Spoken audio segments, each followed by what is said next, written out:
Hola a todos, buenas tardes. Hoy vamos a estar trabajando con la parte número 2 de la unidad 1, que es el tema conjuntos.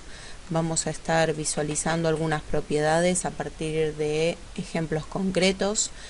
No vamos a hacer demostraciones como lo dije en la clase pasada, pero sí lo que vamos a hacer es, a partir de ejemplos, poder visualizar que las propiedades se están cumpliendo. Lo primero que yo les solicité para la clase de hoy es que leyeran el concepto conjunto de partes, porque era con lo que iba a comenzar el día de hoy. El conjunto de partes es, por definición, el conjunto cuyos elementos son todos los subconjuntos de A. Entonces, si eso lo denotamos, acá tenemos que tener en cuenta muy presente la nomenclatura. P de A partir de este momento, va a significar las partes de A. Observen que las X están denotadas en letras mayúsculas, la C significaba incluido y la A determina el conjunto A. Entonces, en lenguaje coloquial, esto sería los X que verifican que están incluidos en A. Vuelvo a decir, esos X son subconjuntos, ¿sí? Entonces, estos elementos que van a pertenecer a las partes de A son a su vez conjuntos. O sea que partes de A es un conjunto de conjuntos. Entonces, el elemento va a pertenecer a partes de A si, solo si, ese elemento como conjunto está incluido en A. A ver, el problema de determinarlo lo vamos a hacer en unos instantes, porque pensarlo desde lo que sería lo abstracto es muy difícil, ¿sí? Entonces, por propiedad reflexiva de la inclusión, recuerdan ustedes que todo conjunto está incluido en sí mismo. Entonces, A tiene que estar incluido en partes de A. Además, el vacío está incluido en A. Entonces, el vacío también debe estar incluido en partes de A. Entonces, en definitiva, cualquiera sea nuestro elemento o nuestro conjunto, cuando nosotros determinemos las partes de A, el mismo conjunto y el conjunto vacío van a ser partes de él. Vamos a trabajar con un ejemplo concreto para poder visualizar esto que estamos hablando. La consigna dice, determinar el conjunto de partes del conjunto que figura a continuación. El conjunto es 1, 2, 3. Posee 3 elementos. Entonces, como hemos mencionado en una de las diapositivas anteriores, los elementos de parte de A son todos los subconjuntos que podamos formar. En ese caso vamos a hablar de conjuntos unitarios, binarios, ternarios y el conjunto vacío. Vamos a tratar de charlar un poquito de cada uno y viendo cómo lo expresamos. Conjuntos unitarios son todos aquellos que poseen un solo elemento. En este caso hablamos de cada elemento en sí mismo. El elemento 1, el elemento 2 y el elemento 3. Observen que los estoy escribiendo entre llaves. Eso significa que ya no son elementos solamente, sino que son subconjuntos. Conjunto binario, ¿cuántos elementos tiene? Van a tener 2. Y acá, para no olvidarse ninguno, les aconsejo el siguiente truco. Tomar el primer elemento y unirlo con el segundo. Tomar el primero con el tercero. Acá tenemos que tener presente que los estamos mencionando. Entonces, si tenemos el conjunto binario 1, 2, es lo mismo que tener el conjunto binario 2, 1. Entonces, como esta combinación ya se utilizó, directamente pasamos al número 2. ¿Cómo armamos la combinación? 2, 3. Como el 3 no tiene con quién combinarse, los binarios terminaron ahí. Los ternarios poseen 3 elementos, que es, en este caso, la totalidad de nuestro conjunto. Los ternarios coinciden.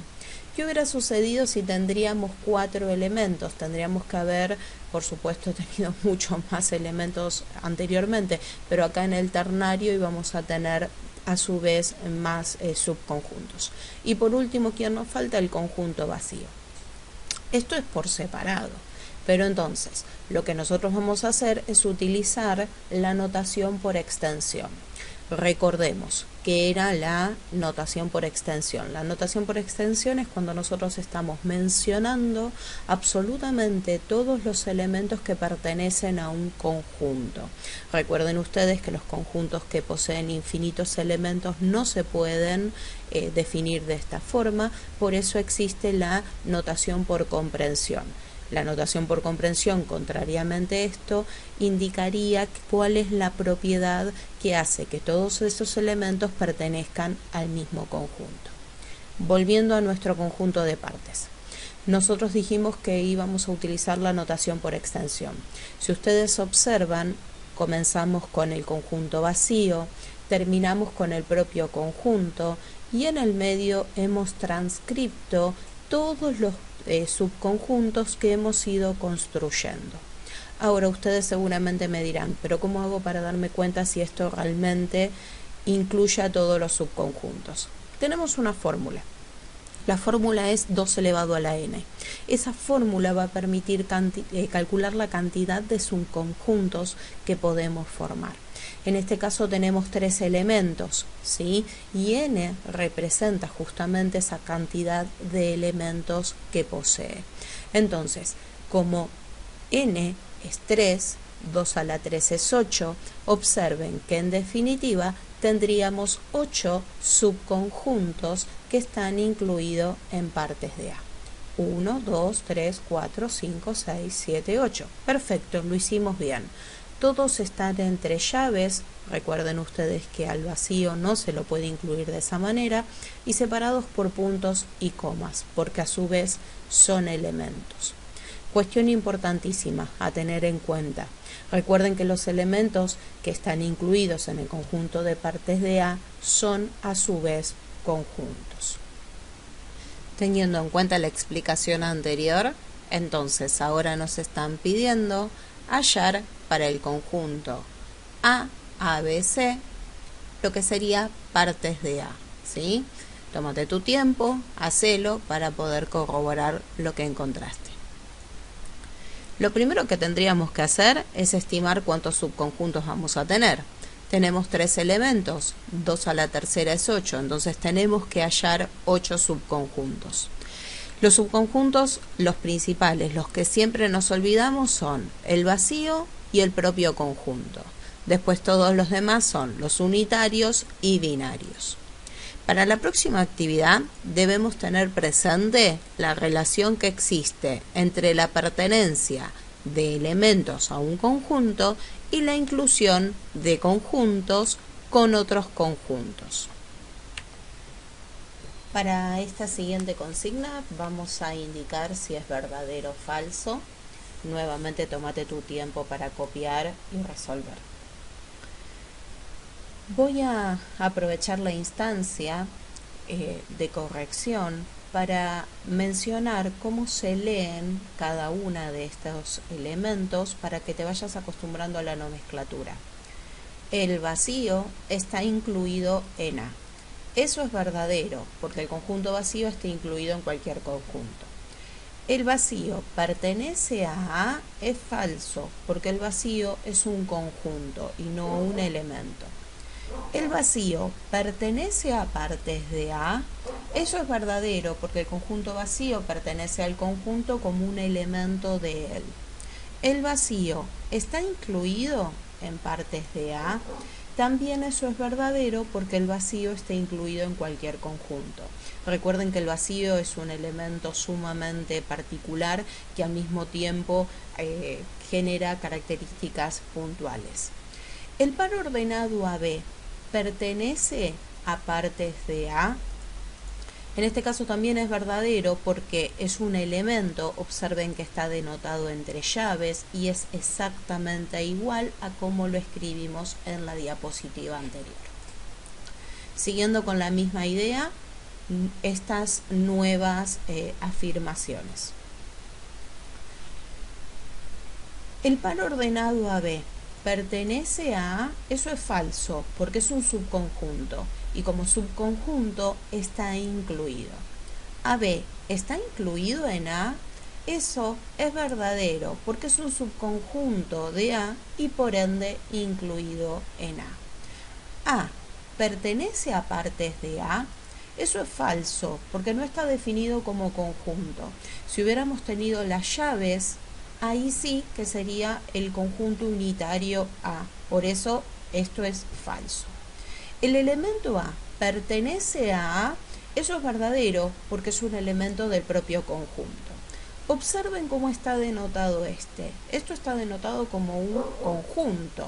Entonces, esto es verdadero, porque el conjunto A pertenece a partes de A. A pertenece a falso. ¿Por qué? Porque A está incluido en A por propiedad de los conjuntos. Recuerden que todo conjunto está incluido en sí mismo. Que vamos a definir la complementación de conjuntos. Para que podamos encontrar el complemento de A, vamos a tener que encontrar todos los elementos que pertenecen al universal, pero que no están incluidos en el propio A. En símbolos utilizamos estas tres nomenclaturas para identificarlo. El más utilizado es el que utiliza la C, justamente por complemento. Vamos a visualizar en un diagrama de Venn de qué estamos hablando. En la parte coloreada de celeste está identificado el complemento de A. Visualicen un segundo mientras leemos cómo sería la expresión matemática de lo que estamos viendo. Voy a leer esto. Ustedes visualizan la parte celeste. Los X pertenecen al universal y no pertenecen al conjunto. ¿Ven cómo se ve que están por fuera de lo que sería el conjunto? Entonces, el complemento de A es todo lo que no pertenece a A, pero sí pertenece al universal. Para poder entenderlo, veamos un ejemplo.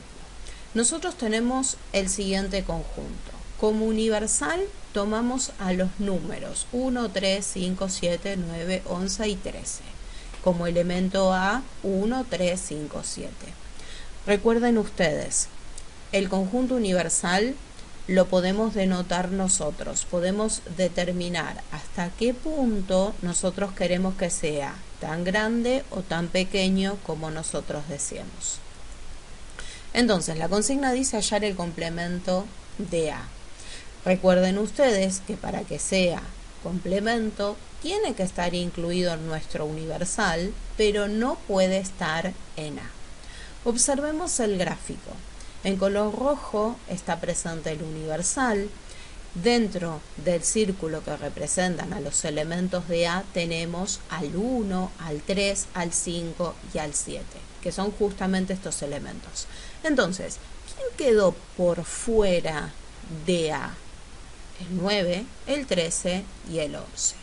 Esos son nuestros complementos. Entonces, si a nosotros nos han indicado hallar el complemento es 9, 11 y 13. Esos tres elementos. También podemos tener complementos entre conjuntos.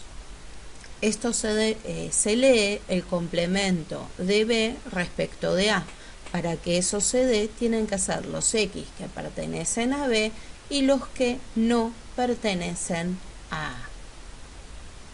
Las propiedades del complemento son dos.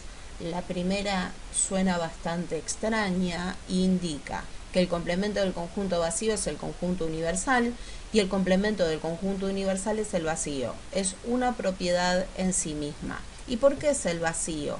Porque si a mí me están pidiendo que es el complemento del conjunto universal, nosotros tendríamos que escribir que son los X que pertenecen al universal y que al mismo tiempo no pertenecen al universal. Como eso no puede darse, en realidad estamos hablando del vacío. Recuerden ustedes que ningún elemento es distinto de sí mismo. Y la otra se llama involución, indica que el complemento del complemento es el propio conjunto. Una nueva operatoria es la intersección. Y cuando nosotros hablamos de intersección, hablamos de los elementos que pertenecen a un conjunto y al segundo conjunto o la cantidad de la que estemos hablando. Sí o sí, para que hablemos de intersección, este símbolo es el que lo denota, sería cuando los X pertenecen a A y pertenecen a B, o sea, al mismo tiempo están perteneciendo a ambos conjuntos. La nomenclatura es donde se encuentran las dos áreas de los conjuntos. Por supuesto que cuando hablamos de más conjuntos es un tanto más compleja, pero sí podemos hablar de la intersección de tres áreas. Analicemos las propiedades de la intersección. La idempotencia hace referencia a la intersección de un conjunto con sí mismo. La intersección de un conjunto con el mismo, obviamente, es el propio conjunto, porque incluye o están todos los elementos perteneciendo a ambos. Y la conmutatividad indica que no importa el orden en que expresemos los conjuntos, siempre vamos a encontrar la misma intersección. Recuerden ustedes que la propiedad conmutativa es aquella que nos permite cambiar el orden de los elementos que estamos haciendo la operatoria y el resultado no varía. La suma y la multiplicación cumplen esa propiedad. Por eso la famosa frase, el orden de los factores no altera el producto. Entonces, seguimos con las propiedades de la intersección.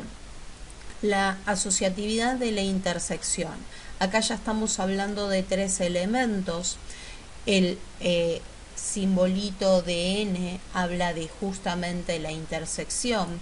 No lo vamos a demostrar, pero sí lo vamos a verificar. Recuerden ustedes que la verificación y la demostración son dos procesos completamente distintos. En nuestro caso puntual, con la necesidad que tenemos en la carga horaria o la carrera en sí misma, con que sepamos a qué hace referencia cada operación es más que suficiente. Entonces, lo que vamos a hacer es verificar lo que está expresado acá y además poder generar un nuevo ejemplo para poder entender a qué hace referencia. Lo primero que hice fue ubicar cada uno de los números que pertenecen a cada conjunto. Observen que tenemos áreas determinadas. Todo esto es A, todo esto es B. Donde se encuentra el 3 es A intersección B, también el 5. Pero el 5, que está en amarillo, está en A, está en B, está en C.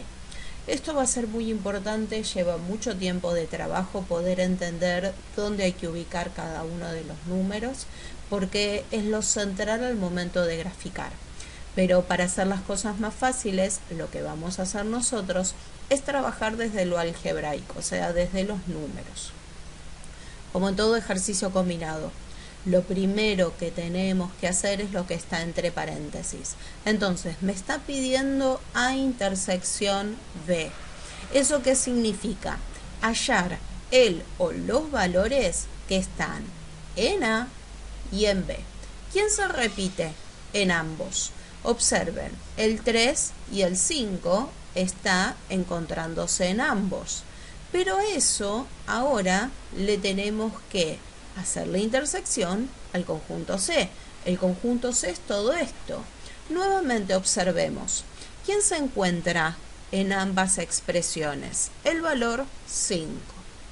Hagamos lo mismo del otro lado. Tenemos que buscar la intersección entre B y C. ¿Quién se repite? A ver, se repite el 5 y solo el 5. Entonces, el elemento A lo repetimos, el 5 lo incluimos. ¿Quién se repiten los dos? Nuevamente el 5. Como ambos valores son verdad, lo que nosotros podemos afirmar es que lo que nos expresaron es verdad. Si esto hubiera sido distinto, podríamos decir que esto es falso.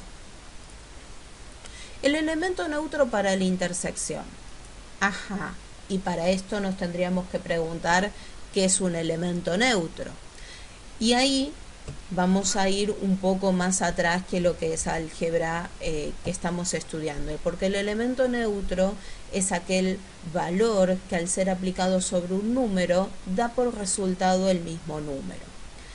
Les voy a dar un ejemplo concreto, el 0. El 0 es elemento neutro en la suma, porque 2 más 0 da 2. Ahora, ¿cuál es el elemento neutro de la multiplicación? El elemento neutro de la multiplicación y la división es el 1. Cualquier número dividido multiplicado por 1 da el mismo número.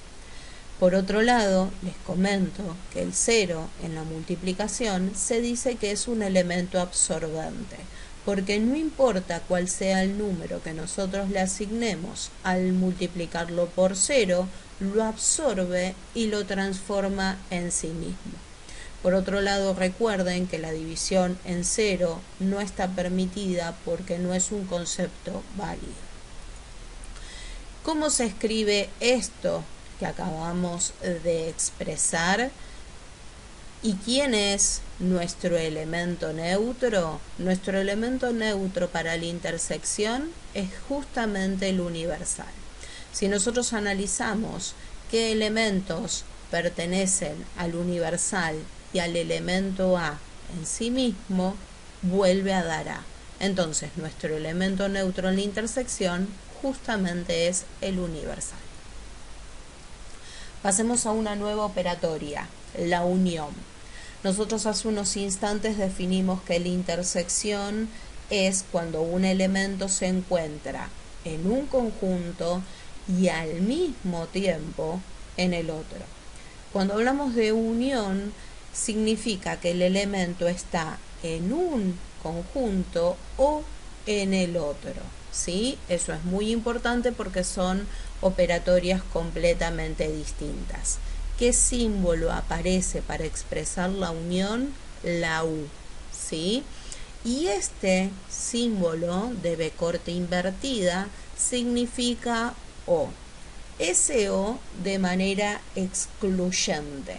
Significa que es una cosa o la otra. Voy al cine o a comer pizza. No puedo hacer las dos cosas. En símbolos, observen ustedes que tenemos los de uno u otro, ¿sí? Y vamos a unos cuantos ejemplos. Tenemos el conjunto A, José Jerónimo, el conjunto B, María, Mabel, Marcela, y la unión de esos dos, observen que son todos los nombres, no importa si son del primero o del segundo.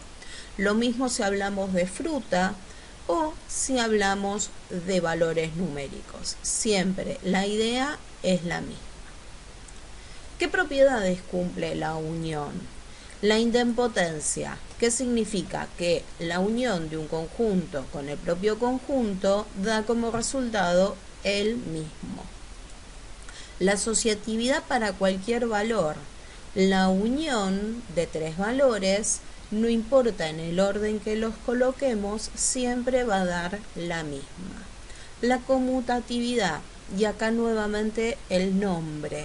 La conmutatividad era esto de reemplazar en otro orden o cambiar el orden de los elementos. A unión B es lo mismo que B unión A.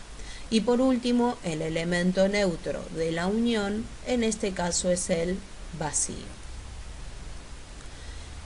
Leyes de distributividad o leyes distributivas. La unión y la intersección de conjuntos pueden conectarse a través de dos propiedades fundamentales, ¿sí? Las que una la vamos a verificar de modo práctico como hemos hecho hace unos instantes y la otra a partir de diagramas de Venn. Observen ustedes que A unión B es todo A, todo B, ¿sí? Pero nos está pidiendo la intersección con C. C es esta partecita. Entonces, cuando nosotros observamos la parte coloreada, es esta que parece como un panal de abejas. Vamos del otro lado. Nos pide A intersección C. A intersección C es esta franja. Vamos por otro. B intersección C. Es esta otra franja. ¿Sí? ¿Y qué nos está diciendo? Que es la unión de esas dos. O sea que es esta o esta otra. Analicen ambas gráficas y van a poder visualizar que son exactamente iguales. ¿Por qué? Porque justamente la propiedad a la que estábamos haciendo referencia.